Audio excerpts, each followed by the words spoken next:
Welcome back students. हम पढ़ रहे हैं बीएससी फर्स्ट का और बीएससी बीएड फर्स्ट जूलॉजी का सेल बायोलॉजी। जो बुक है आपकी वो कौन सी है? Cell biology part number 16। हम पढ़ रहे हैं स्टूडेंट प्लाज्मा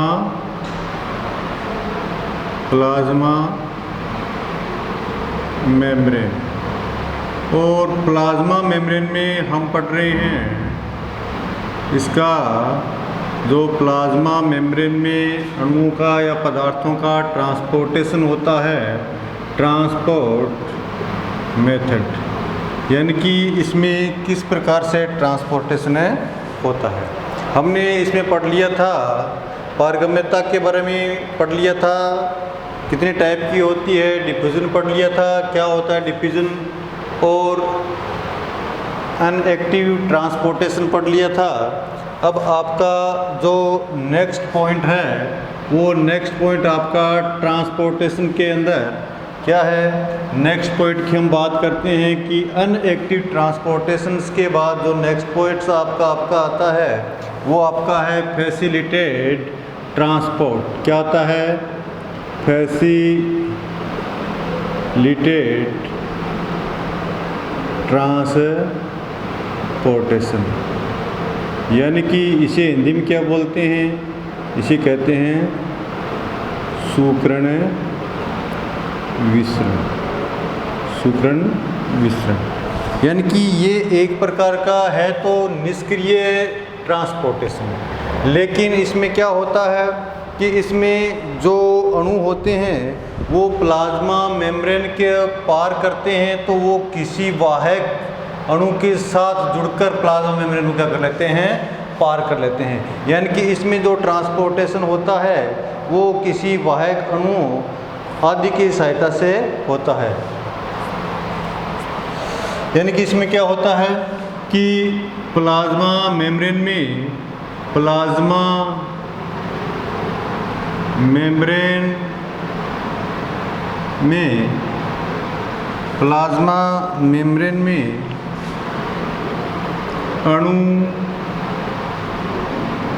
अणुओं अथवा आयनों का परिवहन अपनी उच्च सांद्रता से निम्न सांद्रता की ओर किसी वाहक अणुओं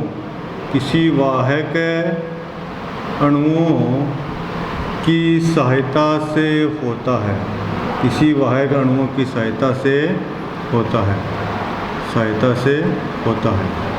अर्थात हम क्या कहते हैं कि फैसिलिटेटेड यानी कि सुकर्ण विसरण का अर्थ क्या है कि प्लाज्मा मेम्ब्रेन में अणुओं अथवा आयनों का जो परिवहन होता है वो होता तो अनएक्टिव ट्रांसपोर्टेशन के समान है, पैसिव ट्रांसपोर्टेशन के समान ही है।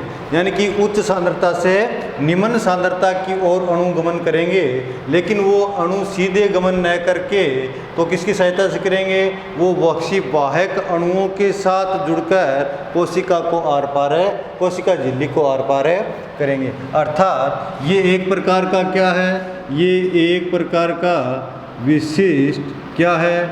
विसरण ही है। एक प्रकार का विशिष्ट क्या है? विसरण ही है।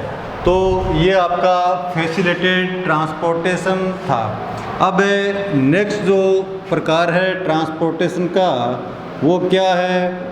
Active transportation. एक्टिव का अर्थ क्या होता है? निष्क्रिय परिवहन। देखो, निष्क्रिय परिवहन के लिए जब भी कोई एक्टिविटी की बात आती है, एक्टिव की बात आती है, तो इसमें क्या खर्च होती है? इसमें खर्च होती है आपकी एनर्जी। अर्थात इस प्रकार के ट्रांसपोर्टेशन में किसकी आवश्यकता होती है? एनर्जी की आवश्यकता होती है। और ये एनर्जी आपको स्टूडेंट याद रखना, ये एनर्जी किसके रूप में होती है? एटीपी के रूप में होती है। और एनर्जी का फॉर्मेशन आप जानते हो कि जो आपकी माइटोकॉन्ड्रिया है, माइटोकॉन्ड्रिया में जो क्या चलता है? रेस्पिरेशन चलता है। उसके दौरान क्या फॉर्मेशन होता है? इसी एनर्जी का एटीपी के रूप में फॉर्मेशन होता है। तो माइटोकॉन्ड्रिया द्वारा उत्पादित ऊर्जा जो एटीपी के रूप में होती है वो इस एक्टिव ट्रांसपोर्टेशन में क्या आती है? काम में आती है। और एक्टिव ट्रांसपोर्टेशन के लिए मैं आपको एक बात और भी बता देता हूँ कि एक्टिव ट्रांसपोर्टेशन में जो पैसिव ट्रांसपोर्टेड या फैसिलिटेटेड ट्रांसपोर्टेड के समान जो अणु क्या थे, उसमें तो क्या थे कि अपनी उच्च सांद्रता से निम्न सांद्रता की ओर गमन कर रहे थे। लेकिन एक्टिव ट्रांसपोर्टेशन में क्या होता है? अणु तथा आयन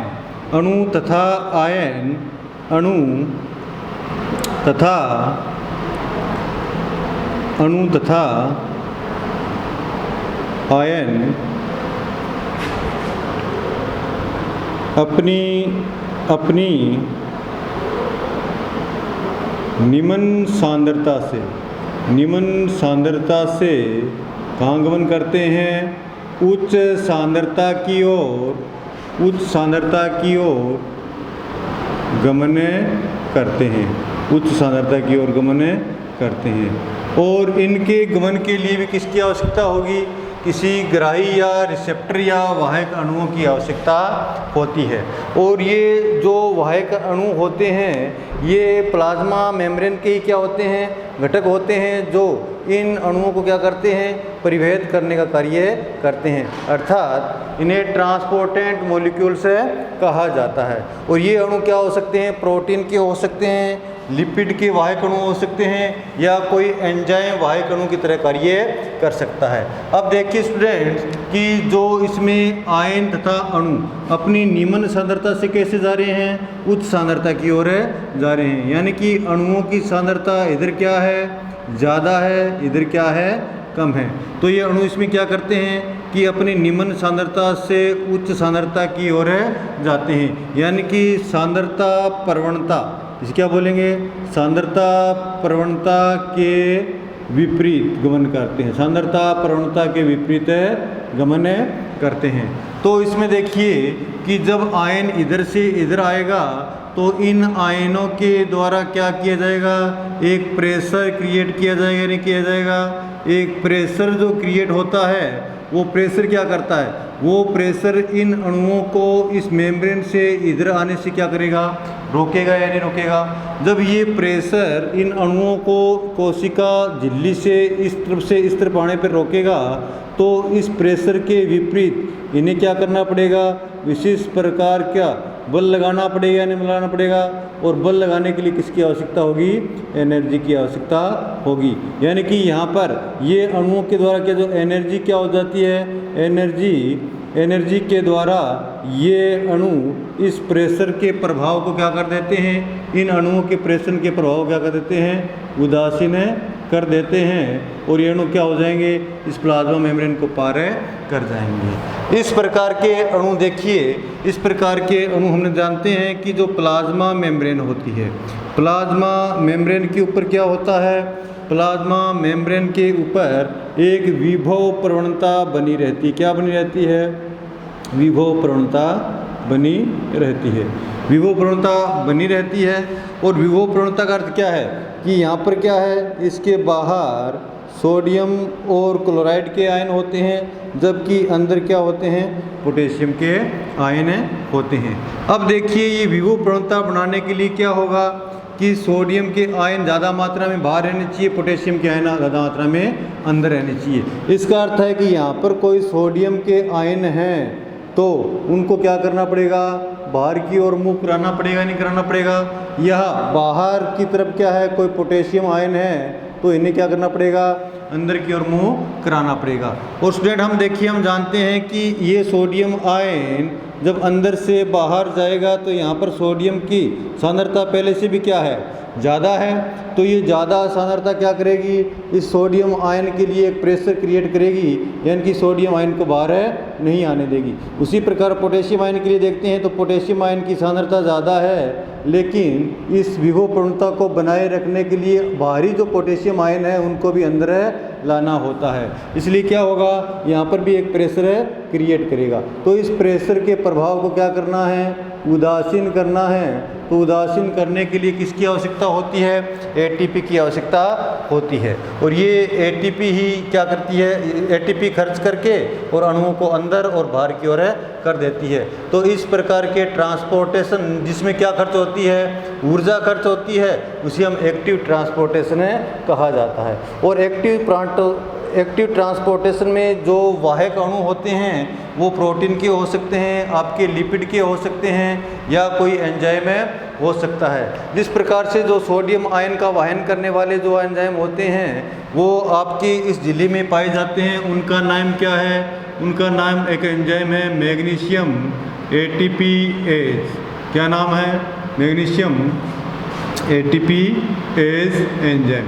ये मैग्नीशियम एटीपीएज एंजाइम की सहायता से क्या होते हैं, सोडियम आयन क्या होते हैं, विभव प्रवणता के विपरीत दिशा में क्या कर सकते हैं, गमन कर सकते हैं। अब देखिए स्टूडेंट कि ये जो आपका एक्टिव ट्रांसपोर्टेशन है, एक्टिव ट्रांसपोर्टेशन का महत्व क्या है। एक्टिव ट्रांसपोर्टेशन का महत्व क्या है कि एक्टिव ट्रांसपोर्टेशन के अंदर जो विभव प्रवणता होती है कोशिका की वो क्या रहती है, बनी रहती है। और जो आयनों का जो परिवहन है कोशिका के अंदर और कोशिका के बाहर वो कैसा बना रहता है, एक संतुलन में बना रहता है। यानी कि संतुलन में आयनों का परिवहन जब बना रहता है तो इस झिल्ली के ऊपर क्या बनी रहेगी, एक प्रकार की विभव प्रवणता बनी रहेगी। और विभव प्रवणता के लिए मैंने आपको कहा था कि इस कोशिका के अंदर जो भी मेटाबॉलिक रिएक्शन चलती है, उपापचय क्रिया चलती है, उसके लिए विभव प्रवणता क्या होती है, आवश्यक होती है। यदि ये विभव प्रवणता नहीं होगी, झिल्ली के ऊपर ये विभव प्रवणता नहीं होगी तो ये क्या होगा, ये मेटाबॉलिक जो रिएक्शन है ये बंद हो जाएगी और ये सेल क्या हो जाएगी, डेड हो जाएगी। ऐसा कई बार देखा है कि यदि माइटोकॉन्ड्रिया के द्वारा एटीपी उत्पादन बंद कर दिया जाता है तो एटीपी उत्पादन बंद करते ही क्या होगा, इसको ऊर्जा नहीं मिलेगी। ऊर्जा नहीं मिलेगी तो ये इसकी विभव प्रवणता क्या हो जाएगी, विभव प्रवणता समाप्त हो जाएगी। विभव प्रवणता समाप्त हो जाएगी। जब विभव प्रवणता समाप्त हो जाती है तो इस सेल की भी क्या हो जाती है, मृत्यु हो जाती है। तो हम कह सकते हैं कि विभव प्रवणता सेल के जीवन के लिए आवश्यक है। और इसके लिए किसकी आवश्यकता है, अणुओं का जो नियत बना रहना, किसके ऊपर, झिल्ली के बाहर और अंदर। और ये कब बना रहता है, जब एक्टिव ट्रांसपोर्टेशन के द्वारा हम अणु बाहर और अंदर भेजते रहते हैं, यानी कि ऊर्जा की हमें आवश्यकता होती है। अब देखिए इसमें दूसरा महत्व क्या है कि कोशिका में कई पोषक पदार्थ क्या होते हैं, कई पोषक पदार्थ सिलेक्टिव रूप से क्या हो सकते हैं, अंतर्ग्रहित हो सकते हैं। यानी कि जो कोशिका के लिए आवश्यक पदार्थ हैं, कोशिका के अंदर उनकी मात्रा यदि ज़्यादा है तो सामान्य विसरण तो कैसा होगा, सामान्य विसरण तो मैंने बताया है कि सांद्रता से उच्च सांद्रता से निम्न सांद्रता की ओर। सपोज कीजिए कि कुछ पोषक पदार्थ हैं जिनकी मात्रा यहाँ पर कम है और कोशिका के अंदर पहले से भी इनकी मात्रा ज़्यादा है, तो ये पदार्थ बाहर से कोशिका में सामान्य विसरण के द्वारा नहीं प्रवेश कर सकते हैं। लेकिन कोशिका के लिए आवश्यक है या नहीं है, तो ये कोशिका के अंदर आवश्यक है। तो ये किस प्रकार से प्रवेश कर सकते हैं कि एटीपी के द्वारा यदि इन्हें ज़बरदस्ती अंदर की ओर घुसाया जाए तो ये कोशिका में प्रवेश कर सकते हैं। तो एक्टिव ट्रांसपोर्टेशन इस प्रकार से कोशिका में जो पोषक पदार्थ है, पोषक पदार्थों के अंतर्ग्रहण के लिए भी आवश्यक है। ठीक है, तो ये आपका एक्टिव ट्रांसपोर्टेशन था और एक्टिव ट्रांसपोर्टेशन था। अब देखो दूसरे प्रकार के मेथड, और किस किस मेथड से जो कोशिका है उसमें ट्रांसपोर्टेशन की क्रिया हो सकती है। देखिए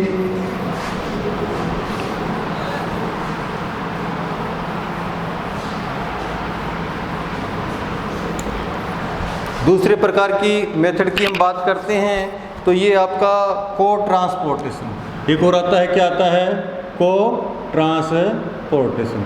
को ट्रांसपोर्टेशन। को ट्रांसपोर्टेशन क्या है? सह परिवहन, अर्थात दो या दो से अधिक अणु एक साथ यदि प्लाज्मा झिल्ली में आर पार होते हैं, दो या दो से अधिक अणु एक साथ प्लाज्मा झिल्ली में आर पार होते हैं, तो इस प्रकार के ट्रांसपोर्टेशन को हम क्या बोलते हैं? इस प्रकार के ट्रांसपोर्टेशन को हम को ट्रांसपोर्टेशन कहा जाता है। को ट्रांसपोर्टेशन भी कई प्रकार के होते हैं। जैसे सबसे पहले हम बात करते हैं कि को ट्रांसपोर्टेशन में एक तो होता है आपका सिम ट्रांसपोर्ट। एक क्या होता है? सिम ट्रांसपोर्ट में क्या होता है कि इसमें दो प्रकार के अणु होते हैं। कितने अणु होते हैं? दो अणु होते हैं। इन दोनों अणुओं की प्रवेश करने की दिशा क्या होती है? इनकी दिशा यदि एक ही दिशा में, या तो ये एक साथ कोशिका के अंदर प्रवेश कर रहे हैं, या एक साथ कोशिका के अंदर क्या हो रहे हैं, या एक साथ कोशिका से क्या निकल रहे हैं? बाहर निकल रहे हैं। यानी कि दो अणुओं का एक साथ कोशिका में प्रवेश करना और इन्हीं दो अणुओं का एक साथ कोशिका से बाहर निकलना क्या कहलाता है? सिम ट्रांसपोर्टेशन कहलाता है। सिम ट्रांसपोर्टेशन कहते हैं। फिर दूसरे प्रकार का जो ट्रांसपोर्टेशन आपका क्या होगा? एंटी ट्रांसपोर्टेशन होगा। एंटी ट्रांसपोर्टेशन क्या होता है कि दो अणु, इसमें क्या होता है कि दो अणु प्लाज्मा मेम्ब्रेन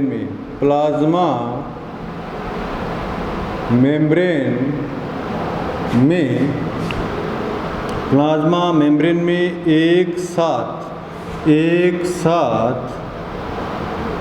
ट्रांसपोर्ट होते हैं,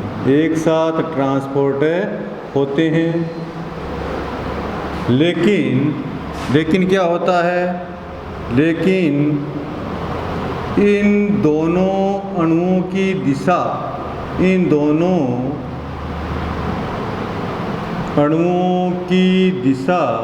दिशा क्या होती है भाई? दिशा एक दूसरे के क्या होती है? एक दूसरे के क्या होती है? विपरीत होती है। एक दूसरे के विपरीत होती है। तो एंटी ट्रांसपोर्टेशन क्या है कि दो अणु एक साथ क्या हो रहे हैं? प्रवाहित हो रहे हैं। अर्थात एक अणु तो कोशिका के अंदर प्रवेश कर रहा है और उसी समय सेम टाइम दूसरा अणु क्या कर रहा है? कोशिका से बाहर निकल रहा है। यानी इन दोनों अणुओं की ये दोनों अणु एक साथ तो प्रवाहित हो रहे हैं, लेकिन इन दोनों की दिशा क्या होती है? एक दूसरे के विपरीत होती है। इसलिए इस प्रकार के ट्रांसपोर्टेशन को हम एंटी ट्रांसपोर्टेशन कहते हैं। दूसरा प्रकार का ट्रांसपोर्टेशन क्या है? यह है यूनिट ट्रांसपोर्टेशन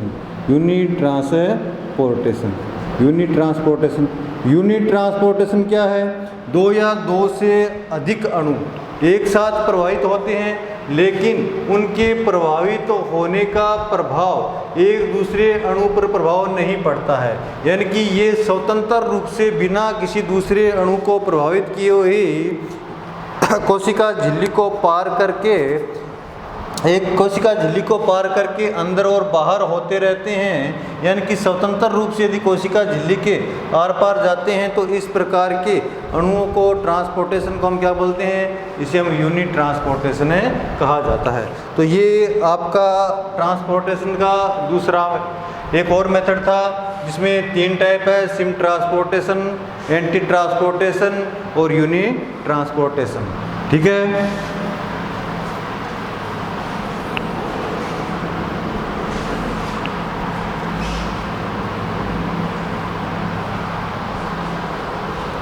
अब ट्रांसपोर्टेशन के आधार पर हमें पता है कि एंडोसाइटोसिस हो सकता है।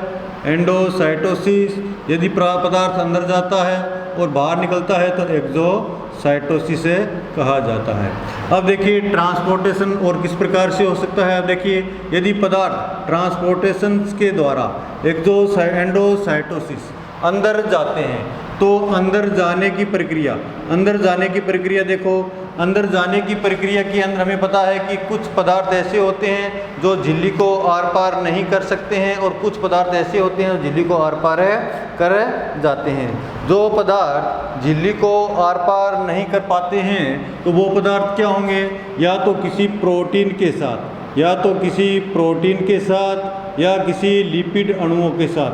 हमें पता है कि जो प्लाज्मा मेम्ब्रेन होती है इन्हीं प्रोटीन और लिपिड अणुओं की बनी होती है। तो वे पदार्थ प्रोटीन या लिपिड अणुओं में क्या हो जाएंगे, सबसे पहले घुल जाएंगे, सबसे पहले घुल जाएंगे और किसी रूप में आ जाएंगे, ये लिक्विड फॉर्म में आ जाएंगे। लिक्विड फॉर्म में आ जाएंगे तो लिक्विड फॉर्म में पदार्थों का अंदर जाना क्या कहलाता है, पिनकोसाइटोसिस। पिनकोसाइटोसिस क्या कहलाता है, यानी कि पिनकोसाइटोसिस। और कुछ पदार्थ ऐसे या कुछ अणु ऐसे होते हैं जो जिस रूप में है उसी रूप में क्या चले जाते हैं, कोशिका के अंदर प्रवेश कर जाते हैं। यानी कोशिका उनका भक्षण एक प्रकार का क्या कर लेती है, उनका भक्षण कर लेती है, यानी कि उनको खा जाती है। यानी कि ठोस पदार्थों का कोशिका के अंदर ज्यों का त्यों जाना क्या कहलाता है, फेगोसाइटोसिस। फेगोसाइटोसिस। तो कोशिका के अंदर प्रवेश करने की दो विधियां हैं, एक तो है पिनकोसाइटोसिस और एक है फेगोसाइटोसिस। पिनकोसाइटोसिस का अर्थ है कि वे अणु या पदार्थ जो प्रोटीन व लिपिड के साथ घुलकर अंदर प्रवेश करते हैं, तरल रूप से प्रवेश करेंगे तो उन्हें क्या कहेंगे, पिनकोसाइटोसिस। और वे पदार्थ या अणु जो ठोस रूप में ही कोशिका के अंदर क्या कर जाते हैं, प्रवेश कर जाते हैं, तो इस प्रकार के पदार्थों को हम क्या कहते हैं, फेगोसाइटोसिस कहा जाता है। तो स्टूडेंट्स ये आपकी थी प्लाज्मा मेम्ब्रेन।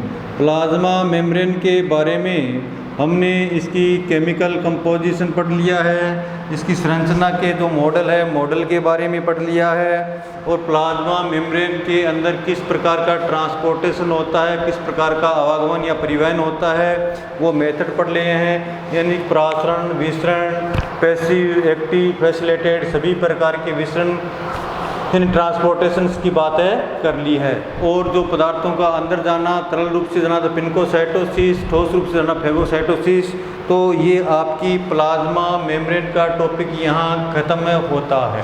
ठीक है, अब नेक्स्ट क्लास में हम नेक्स्ट कोई आपका जो कोशिकांग है या ऑर्गेनेली है उसके बारे में स्टडी करेंगे।